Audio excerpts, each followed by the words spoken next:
¿Y de qué manera vamos a mejorar nuestra salud, Citlali? Buenos días, ¿cómo estás? Hola, Pati, contenta como siempre de estar aquí. Qué bueno, y con un temazo que me encanta, que se llama uso responsable de la sal.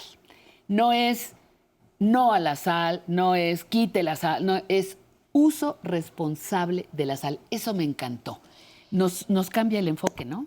Nos cambia el enfoque porque todo esto está en marco de todas Sí. esas enfermedades o condiciones de salud que hemos adoptado a través de nuestros hábitos. Y la sal es una de ellas. Recordarás que al principio, cuando empezamos a manejar todo esto de los enemigos que teníamos en la alimentación y en un estilo de vida saludable, mencionábamos grandes blancos. Y entre esos grandes blancos, harinas, azúcar, mencionábamos la sal. Pero de pronto como que no se le da el peso y la importancia necesaria a la sal. Decimos, bueno, pues el azúcar es malo porque da diabetes, pero no asociamos la sal con nada y es peligrosísima.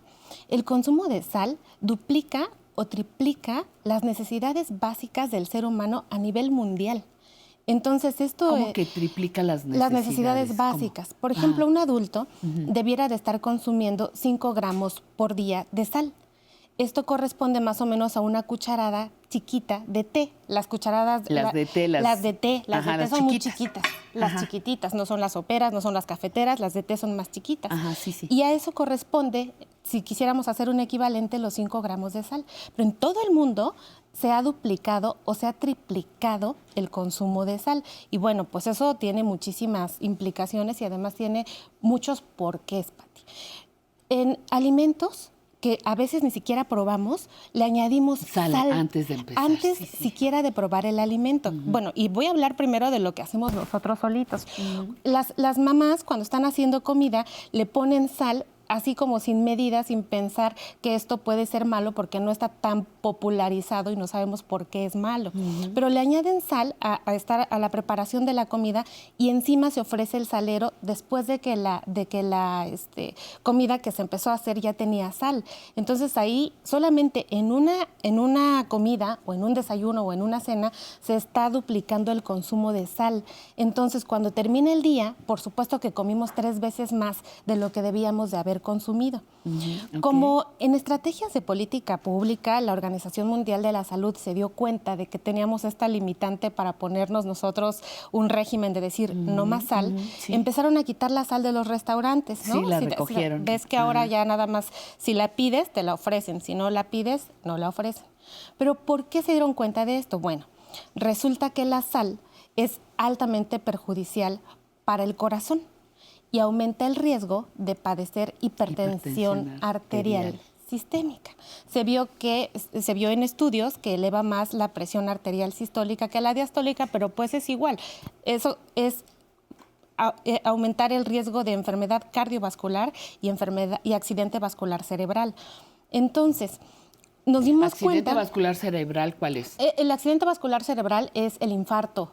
Comúnmente se dice infarto cerebral o a veces en la población se conoce como embolia, ¿no? Okay, o sea, muchos pacientes así dicen. Muy bien. Y a eso corresponde. Pero es altamente perjudicial para el corazón y también se ha asociado a la retención de líquidos. Muchas personas llegan y dicen, no, doctora, pues yo no estoy gordito, estoy hinchadito, ¿no? Entonces es que mire, y es que es bien común, te dicen, ¿no? Jamás. Y entonces tú lo tocas, hacemos una exploración y realmente sí. Y también se asocia al consumo excesivo de sal.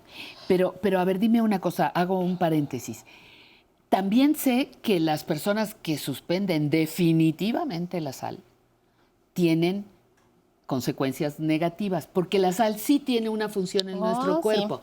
Sí. ¿Cuál es la función positiva? Ya me dijiste todas las cosas horribles, pero la función positiva en una cantidad responsable, como bien decías, ¿qué hace en mi cuerpo? Mira, la sal nos ayuda a mantener el equilibrio hidroelectrolítico en nuestro cuerpo. Eso es. Eso es estar, digamos, como bien hidratados y con nuestros electrolitos bien en su lugar.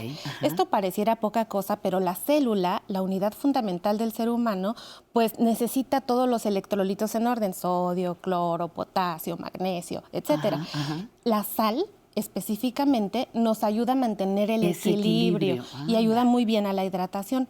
Por supuesto que si ayuda a la hidratación, ayuda a pensar mejor. Por eso muchos estudios que se han hecho, no con todas las sales, específicamente con la sal del Himalaya, por ejemplo, Sí. se ha propuesto que ayuda a reducir el riesgo cardiovascular, por supuesto, pero también a mantener la cognición. Entonces, ¿por qué? Pues porque las células, las neuronas que están en nuestro cerebro y en nuestro cuerpo necesitan un adecuado aporte para mantener sus funciones vitales. Entonces, decir que la sal ayuda al metabolismo, pues es bastante afortunado, sobre todo la sal del Himalaya, por ejemplo. Pero no abusando de ella porque nos trae consecuencias negativas. Es correcto, mi querida Pati. Así Y es. entonces, ¿qué nos sugieres hacer? Mira, hay sugerencias que son estrategias a nivel mundial. Sí. O sea, algo que no he mencionado aquí es, esto que acabamos de decir es lo que hacemos en la casa, ¿no? O sea, Sí. en el desayuno, en la comida, en la cena, etcétera. Pero también muchos alimentos que ya están enlatados, que tienen conservadores eso también. artificiales Ajá. o que están muy condimentados en glutamato monosódico, aparte de ser neurotóxicos, es decir, que dan una toxicidad al sistema nervioso, también tienen alto contenido de sal, 2 o 3 veces. Se ha dicho en esa industria que es precisamente porque entre más salado, más rico. Entonces no es así. E incluso parte de los postulados de la Organización Mundial de la Salud dice claramente, al principio puede parecer que ya no sepa igual el alimento, porque la papila gustativa se adapta al sabor del alimento. Pero es un mito que la papila gustativa no se va a adaptar al sabor del alimento. Poco a poco va adaptándose y ya no necesitamos tanta sal. Por eso hacemos tanto hincapié en comer verduras y frutas, porque no necesitarían agregarle sal. Pero déjame decirte una cosa a propósito de las papilas. Fíjate que conforme, y tú lo sabes muy bien, conforme vamos envejeciendo, vamos produciendo a menor velocidad el cambio de las papilas. Y efectivamente vamos perdiendo sabor, que no se va a poder sustituir, o sea, se reproduce de manera más lenta y se atrofian algunas dependiendo de cómo las hayamos tratado, pero entonces empezamos a sentir que nos falta sabor. Y es cuando uno recurre como adulto mayor, como adulta mayor, a ponerle sal a todo. Pero entonces, ¿qué hacemos? A ver, doctora, por favor. Esa es una gran pregunta, Pati, Sí. porque no se sustituye con el sabor de la sal, se cambia de sabor. Exacto. Y se ha propuesto que sea con hierbas, con aromatizantes, con condimentos Eso, de condimentar otro de otro condimentar tipo. de otro origen. Entre más fuerte cambie el origen y sea, por ejemplo, meter pimienta, meter otro tipo de, Claro, de- de otras de especies, condimentos, ajá. eso sustituye la sal. Y es una gran pregunta, porque no por ponerle sal va a estar más sabroso, es que tiene que saber diferente y tenemos que reeducar a la papila. Acuérdate que hemos dicho mucho aquí que hay plasticidad neuronal y claro. que la plasticidad, que es esto de estar aprendiendo y generando nuevos procesos neurológicos todo el tiempo, se da en todo nuestro cuerpo y no deja de pasar hasta que nos vamos de este mundo. Claro, Entonces, parte de la alimentación y esto que mencionas con las papilas, pues es parte de lo mismo. Y fíjate que luego no lo sabemos y pensamos, no, es que no cocinaron bien, es que ya no cocinas igual, es que ya, no, y lo que pasa es que lo que está cambiando es mi sentido del gusto, las Eso papilas, es. Y es ¿no? un mito que lo que no tiene sal no tiene sabor. Exactamente. Entonces, es un mito, es que el sabor es distinto y pensamos que así se da, pero si podemos poner, y lo que me gustaría decirle es, por favor, no le agregue más sal a la comida que ya de por sí tiene. Y tratemos de usar los menos conservadores artificiales lo más posible y sí midamos esa cucharadita de té que es necesaria para que podamos más o menos aproximarnos a la recomendación de 5 gramos por día que nos hace la Organización Mundial de la Salud. 5 gramos es tope máximo. Si podemos hacer menos, pues qué mejor. No es Qué tan bueno. necesaria. Muy bien. Oye, pues qué temazo, el de uso responsable de la sal. Y fíjate, Pati, que sí es un tema que de pronto dice uno, bueno, pues era un tema médico. Cuando propusiste el tema, decíamos, es un tema médico el uso de la sal. Y son temas que son hábitos pequeñitos y ya nos dimos cuenta aquí cómo esos pequeños hábitos que cambiamos tienen un cambio significativo a nivel global cuando lo hacemos real y lo hacemos tangible en la cultura preventiva, Pati. Claro que sí. Pues ya estamos con muy buena información, ya se los hemos dicho, nos encanta poderle proporcionar a usted esas informaciones, nos da muchísimo gusto y vamos con una llamada del público. ¿Con quién tengo el gusto? Hola, hola. Hola, hola. Buenos días. ¿Con quién soy hablo? El señor Alberto Madrigal. Hola, Arias, don Alberto. Tengo 81 años. Bienvenido al programa, don Alberto. Buenos días. Buenos días, muchas gracias. ¿Cómo le podemos ayudar? Aquí está Citlali atenta para escucharlo. Sí, mire, yo una cierta vez tomé mucho refresco porque tenía mucha sed y no se me quitaba con el agua. Y se me paralizaron mis piernas. Resulta que el azúcar se me subió a 560, ¿sí? Y me dijeron que me había dado polineuritis. Me vieron en el Seguro Social y todo, y la medicina que me dieron me sirvió mientras me hizo efecto, y ya después ya no, seguí sin poder caminar.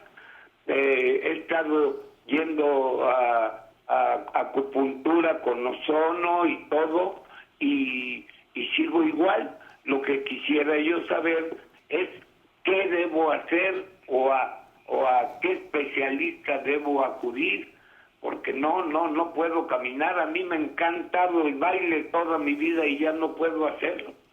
Oiga, don Alberto, pero ¿sí se está controlando el azúcar? Sí. ¿Alguna otra pregunta, Sí, mi bueno. querida? Sí, yo tengo más de 30 años de ser diabético. Me pongo insulina y tomo las otras pastillas que es metformina. Ajá.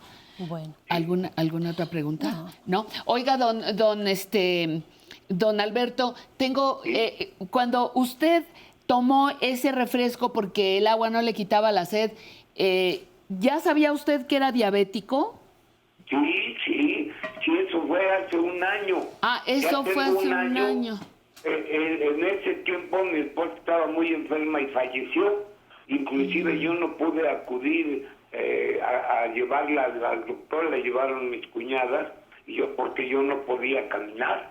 Muy bien, don Alberto, muchísimas gracias y por favor ponga atención a lo que le tiene que compartir Citlali. Muchísimas gracias, que tenga muy buen día.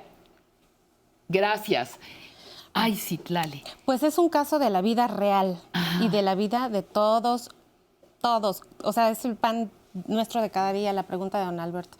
Mire, para principio hay que tener hay que ponernos muy abusados cuando un paciente diabético tiene mucha sed y que parece que no se sacía con nada. O sea, ¿Qué este pasa caso ahí? que nos Sí. pasa es un caso que claramente nos muestra que hay un descontrol en la glucosa impresionante y a veces puede ser motivo de ir a hospital, como en este caso el tener esos niveles, pues lo predispone a tener un coma diabético. Entonces, tomar refresco para que no se le quite la sed no es lo principal. También hay que pensar en la consideración precisamente de estar deshidratado y de no tener en equilibrio los electrolitos y que eso pueda estar ocupando más necesidades en líquidos que no se reponen con el agua simple, que ya hay que reponer con electrolitos, con sales, ¿no? Ok. Entonces eso es muy importante. Lo segundo, lo último que quiero decir con respecto a que no recupera la movilidad es que lo más frecuente en un paciente que tiene diabetes crónica es tener neuropatía diabética.